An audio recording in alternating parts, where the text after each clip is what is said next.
Jika kita membahas tentang retorika dan estetika, kita akan membahas pemikiran kaum sofis yang dipelopori antara lain oleh Protagoras sekitar 490 sampai 420 sebelum Masehi dan Gorgias sekitar 485 sampai 380 sebelum Masehi.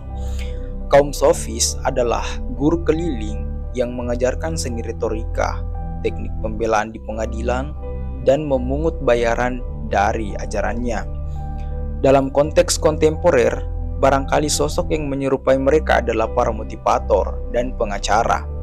Dalam bagian ini, kita akan membahas pandangan mereka tentang hubungan antara alam dan kebudayaan yang memunculkan kecenderungan baru dalam mendudukan masalah keindahan.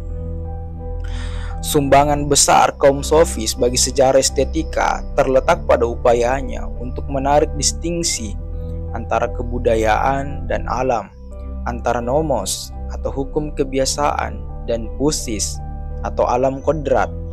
Dalam salah satu perdebatan di antara para ahli klasik, misalnya, dipersoalkan bahwa Protagoras pernah menyatakan bahwa angin tidaklah dingin atau hangat, sebab dingin atau hangat itu hanya ada dalam benak kita sebagai makhluk yang mengindrai.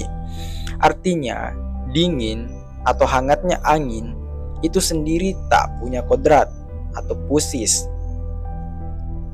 Ia hanya bentukan konvensi atau nomos antar manusia saja.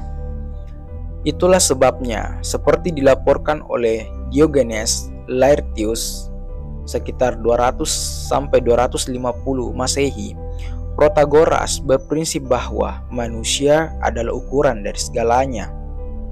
Prinsip ini kemudian dikenal sebagai salah satu slogan dari relativisme, yakni pandangan bahwa benar atau salahnya suatu argumen, ada atau tidaknya kenyataan tertentu ditentukan oleh manusia.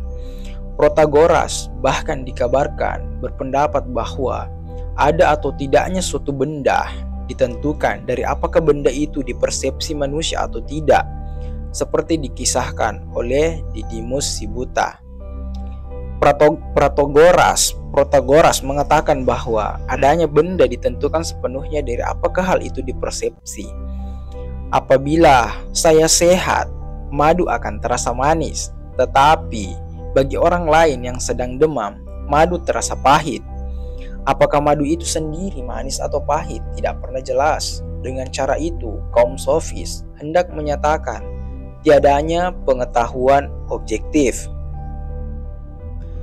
Dengan menciutkan physis dan nomos, dengan mengaburkan distingsi antara yang objektif dan subjektif, Protagoras melahirkan pewacanaan tentang selera atau taste.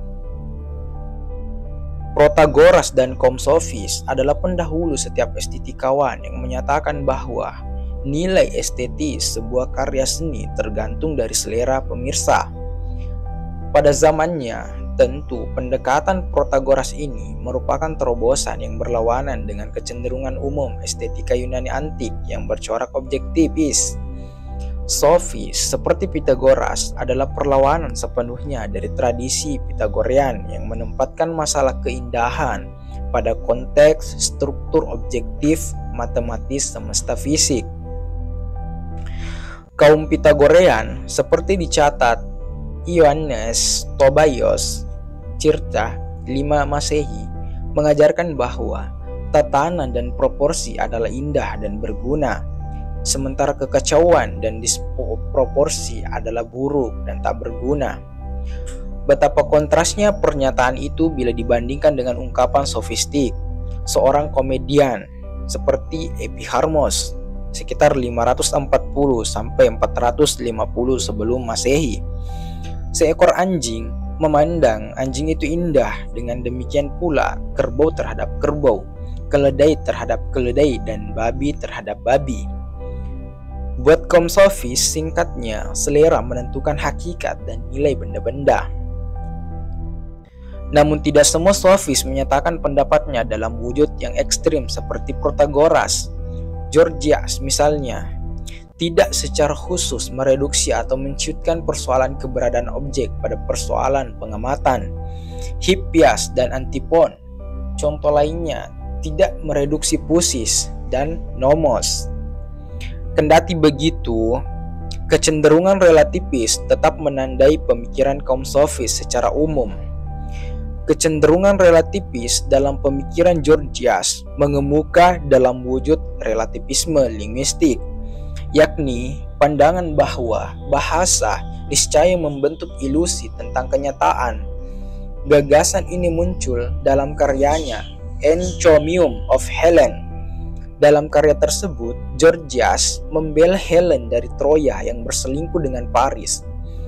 Anggapan umum orang Yunani waktu itu adalah bahwa Helen bersalah karena berkolaborasi dengan Paris dan meninggalkan tunangannya yang sah, Menelaus, Raja Myken, dan karenanya menyebabkan pecahnya perang Troya.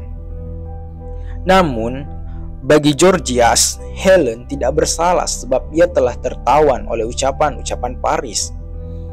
Oleh karena kata-kata memiliki kekuatan yang setara dengan paksaan fisik, maka ketundukan Helen semestinya membuatnya dipandang sebagai korban, alih-alih sebagai kolaborator. Kuasa bahasa dianggap Georgias sebagai sesuatu yang mirip dengan ilusi, apate, dan sihir atau goitia. Dalam Encomium of Helen, kata-kata secara inheren bersifat ilusif. Melalui Georgias, kita dapat menyaksikan bagaimana distingsi antara pusis dan nomos semakin ditegaskan apabila dengan menjadikan manusia sebagai patokan dari segala sesuatu, Protagoras telah mencutkan pusis pada nomos. Dengan membuat bahasa secara inheren berciri ilusif, Georgias menceraikan sepenuhnya pusis dan nomos. Alam kenyataan tampil sebagai sesuatu yang tak tersentuh oleh bahasa, maka terbentuklah jurang antara kata dan benda. Terima kasih. Mungkin hanya itu yang bisa saya sampaikan. Jangan pernah merasa puas hanya dengan menyimak konten YouTube. Lanjutkan dengan membaca buku.